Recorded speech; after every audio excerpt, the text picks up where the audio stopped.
What would happen if 100 humans went up against one fully grown male gorilla? How would that fight actually play out?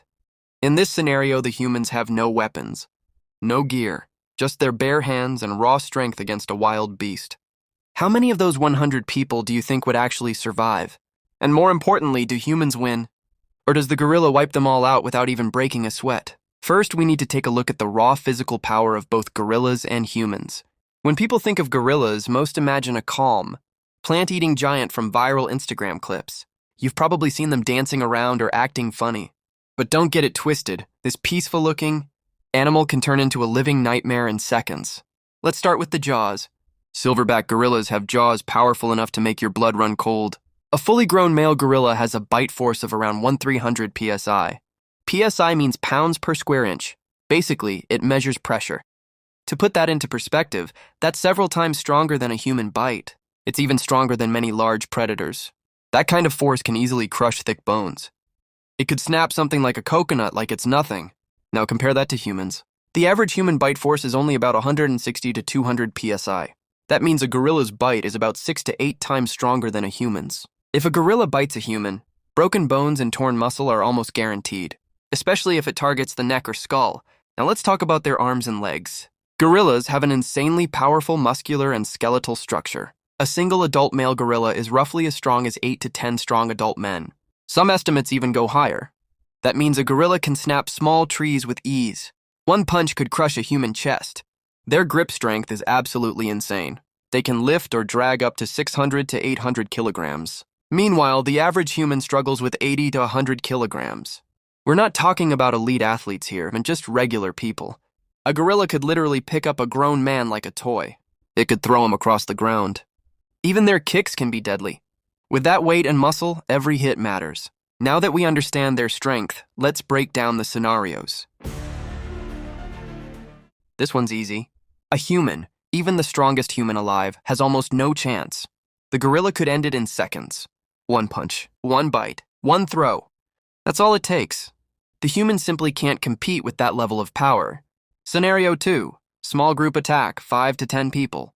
At first, it might seem like they have a chance. Maybe they surround the gorilla. Maybe they coordinate attacks. But reality hits hard. Gorillas are extremely aggressive when threatened. They move fast. They hit hard. They react instantly. In seconds, multiple humans could be seriously injured. Humans have no reliable way to deal fatal damage without tools. Their bones are too strong. Their skin is too thick. Their muscle protects vital areas. The only possible weak points are the eyes and throat. But hitting those in a real fight?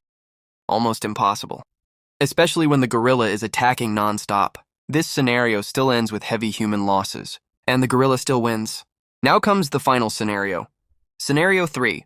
100 humans versus 1 gorilla. This is where things get interesting. At this point, it might look like humans finally have the advantage, at least on paper. That's a lot of people, a lot of hands, a lot of energy. But can they actually take down this muscular monster? Let's break the scenario down step by step. Imagine 100 people charging toward the gorilla from every direction. At first, the gorilla might be shocked, but not for long. Its survival instincts would kick in instantly. Its first reaction would probably be intimidation, chest beating and roaring. But the moment it realizes the threat is real, it goes straight into attack mode. Its massive body lets it push through people with ease.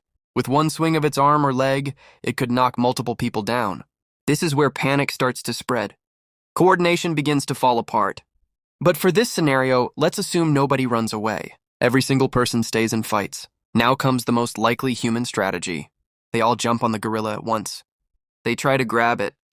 They try to pin it down. They try to overwhelm it with numbers. But would it actually work? An adult male gorilla weighs between 135 and 200 kilograms. Now imagine 10 to 20 people jumping on it at once. If each person weighs around 70 kilograms, that's 700 to 1,400 kilograms of weight. That's definitely uncomfortable for the gorilla. But is it enough to stop it? Not really. A gorilla isn't a static object. It's a powerful moving force. Its shoulder and back muscles let it twist, roll, and explode with movement. With one violent shake, it could throw multiple people off. The force alone could break bones, arms, legs, ribs. Anyone holding on would be in serious danger. Could they hold it down at all? Maybe for a few seconds. But then the gorilla would start fighting back brutally. Throwing people, biting people, crushing people. Trying to hold down a gorilla like this is like trying to stop a moving car with your hands. Its power is on another level. You might ask, why not all 100 people at once?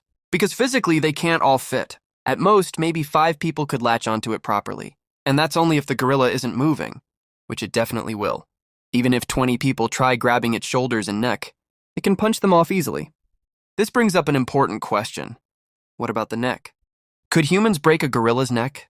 The answer is extremely unlikely. A gorilla's neck is incredibly thick and powerful. Its muscles are dense and built for protection. Its bones are extremely strong. Breaking it would require massive force. Possibly over 2,000 newtons applied precisely and suddenly. Humans simply can't apply that kind of focused force while it's fighting back. The neck is short and hard to access. The gorilla can protect it easily. Even if 10 or 20 people tried twisting it, the gorilla could break free. And while they try, it could bite hands, crush skulls, and destroy anyone within reach. So in these scenarios, the gorilla has the advantage. Now you might be wondering, is there any way humans could win? Without weapons, the chances are extremely low, almost zero. The only possible chance would be targeting vulnerable areas, the eyes, the throat, sensitive areas. But landing those hits in a real fight, incredibly difficult and extremely dangerous. And even if they succeed, the fight wouldn't end instantly. If a gorilla gets seriously hurt, it doesn't run away. It gets even more furious. Instead of retreating, it goes all in. It fights harder, faster, and more brutally. And if someone manages to hit a sensitive spot, that person is instantly in extreme danger. Within seconds, the gorilla would target them specifically, and the outcome would be devastating. Now let's go back to the 100-person scenario. If all 100 men moved with perfect coordination and attacked at the exact same moment, they might be able to overwhelm the gorilla briefly. Imagine a human wave collapsing on top of it. Their only goal would be to hold it down, to restrain it, to suffocate it. For a moment, it might actually work, but only for a moment. Because the gorilla needs air, and it will fight with everything it has. It will scream. It will thrash violently. It will shake people off its body, and many would be thrown off instantly. This strategy would come at a horrifying cost. Severe injuries, broken bones, and likely deaths. So the final conclusion is clear. Without weapons, without tools, humans have almost no chance. The gorilla remains one of the most physically dominant land animals on Earth, and raw strength alone isn't enough to defeat it. Thanks for watching until the end of the video. If you enjoyed this, don't forget to like and subscribe. And I'll see you in the next what if scenario.